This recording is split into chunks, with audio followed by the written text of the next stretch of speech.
नमस्ते दोस्तों और माई म्यूजिक में आप सभी का स्वागत है।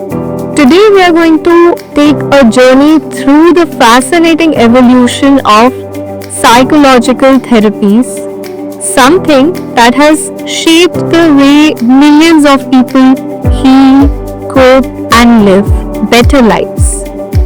हम इसे कहते हैं the 3 waves of psychological therapies. थोड़ा theoretical है, but trust me, you'll understand. I know it also sounds a little fancy, right? लेकिन मैं आपको गारंटी करती हूँ कि आज के बाद you will not just understand it, you will also see how the third wave therapies, mindfulness-based, acceptance-driven therapies can actually change your life. Let's start with a question. कभी आपने सोचा है कि साइकोलॉजी का ट्रीटमेंट अप्रोच इतना evolve क्यों होता गया? Why didn't we just stick to one method? The answer is simple. Because human beings are complex.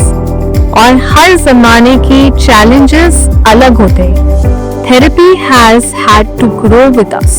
Tell me in the comments if you had to guess कितनी बार therapy के तरीके बदले होंगे in the last 100 years. चलिए पहली wave की बात करते हैं। Behavioral therapy. Back in 1950s, psychologists were obsessed with behavior. They said, forget the mind, forget emotions. Let's just see what people do. Classical conditioning. They believed अगर behavior सीखा जा सकता है तो उससे अनसीखा भी किया जा सकता होगा. So therapy became all about reinforcement, punishment, conditioning. Coming down, do you think just changing behavior without talking about thoughts or feelings works long term? Then came the second wave, the cognitive therapy. Psychologists like Aaron Beck और Albert Ellis ने कहा कि wait a minute, behaviour के पीछे जो thoughts हैं उनको समझे बिना कैसे हीलिंग होगी? और यहाँ से आया cognitive behavioural therapy CBT. CBT ने सिखाया पहला, thoughts affect feelings, second, feelings affect behaviour, third, और बिहेवियर वापस थॉट्स को शेप करता है. एक पूरा ट्राइंगल बन गया. CBT became revolutionary. Anxiety, depression, phobias. CBT ने सबका सोल्यूशन देना शुरू कर दिया. रेज योर हैंड या कमेंट कर दीजिए, have you ever tried challenging a negative thought with a positive one? Now comes the most beautiful part, the third wave therapies. Mindfulness, acceptance, compassion, values.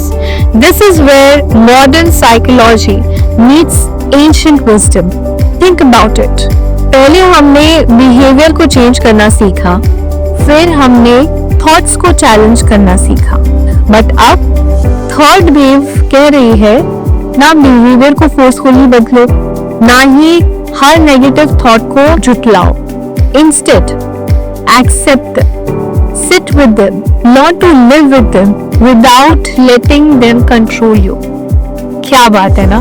Friends, third wave therapies ने एक चीज हमें deeply समझाई है कि life is not about eliminating pain. It's about learning now to carry it gracefully. मैं आपसे एक सिंपल सवाल पूछती हूँ, Have you ever tried mindfulness? मैंने बहुत बोला है, बहुत एपिसोड्स के मिलाया उस पर, but have you ever tried it? Like sitting quietly, breathing and just watching your thoughts instead of fighting them. अगर किया है तो कैसा एक्सपीरियंस था आपका? Please do let me know in the comment section. और अगर नहीं किया तो अभी इस वीडियो के बाद एक छोटी सी 2 मिनट की प्रैक्टिस करके देख लीजिए.